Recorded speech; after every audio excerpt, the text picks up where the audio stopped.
to Holly's podcast.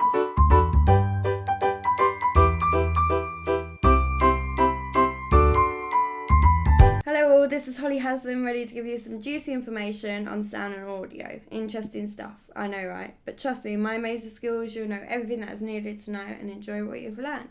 Also, I have a special guest of mine. Say hello to James. Hello, Holly. Happy to be here and happy to learn all this new information. Good to hear that, James. So the first topic I want to talk about is sound. What sound actually is. See, I actually never been able to describe what sound actually is. I mean, sound is sound, right, Holly? 1. Sound, in fact, is a type of energy which is created by vibrations. And how are these vibrations made? Well, when an object moves, this also creates vibrations such as a guitar string. These vibrations go forward and backwards and make sound waves which are known as air particles. That's really interesting to know, but doesn't this have something to do with amplitude? Yes, this is a measure, a change of sound and pressure which are caused by all the sound waves. It helps us know what the maximum and minimal sound can be produced. For example, you play a sound that is too loud, it will hurt your ears, but if you play a sound that is too quiet, you won't hear it. Did you hear it? No. Exactly. The amplitude helps us prevent this and keeps it central. What do you know about the frequency of sound waves? As I hear, this is pretty important. You're right, James. Frequency is important. This is the number of sound waves produced every second. These are measured in hertz. Did you know humans cannot hear above 20 kilohertz? This is why it's so important we keep the frequency measured. Since we're on the subject of sound, I've been meaning to get a microphone for my guitar practice so I can take good quality recordings. What microphone would you recommend to me? I can help with that.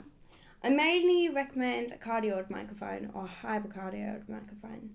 The reason for this is their polar passage, which absorbs sound from the front of the microphones, which will capture just the sound of your guitar and no other background noises, whereas omnidirectional microphones capture sound from all angles of the microphone and you'll receive a lot of other sounds that aren't needed. That's brilliant, but a cardioid microphone's good for when I want to perform. Yes, they are. No audience will be captured in the microphone, only the sound in front of the mic, which of course is you. What about the types of sound used in TV and film? I feel like they always come very good in the very updated programmes. Well, sound is very important when watching TV and film because you hear more than you see in one scene. People can only look at one image at a time, whereas we can hear a million things at once. How do they work with dialogue for film and TV? Dialogue usually consists of two people having a conversation and filmed on set. And using microphones such as boom mic, which gather sound from all angles, additional dialogue can be inserted once they finish filming for additional background sounds. Okay, well, what are Foley sounds? Foley sounds are made to make a definition to a sound already produced in a film. For example, breaking bones. Aren't something you can make during a film, but if we were to break celery, it makes that sound and is recorded and included for the movie for that good effect. That's really cool. I'd love to work doing Foley sounds. Okay, my last question of this podcast is about sound, which is asked a lot. How does sound communicate meaning during a film?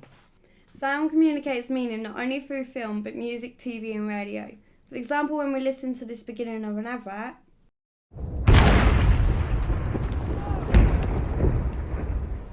Jenkins, Oakley, Knight.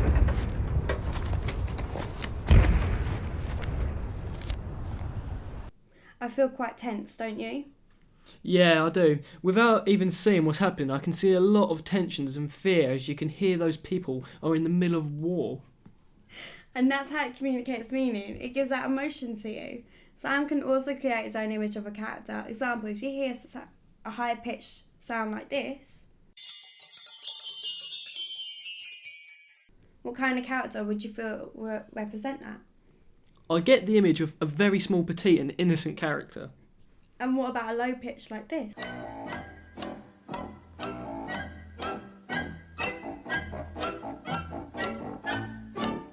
I get an image of someone quite negative and grumpy. Exactly my point. We create an image of a character, even not in view of an image. So it's important you get the right sound to fit the right character. Wow, Holly, that's handy to know. Thank you so much. I've learned a lot about sound today. Thank you, James. I hope we have all learnt something today. Thank you to the listeners and hope to hear from you soon. Bye. Bye. Bye.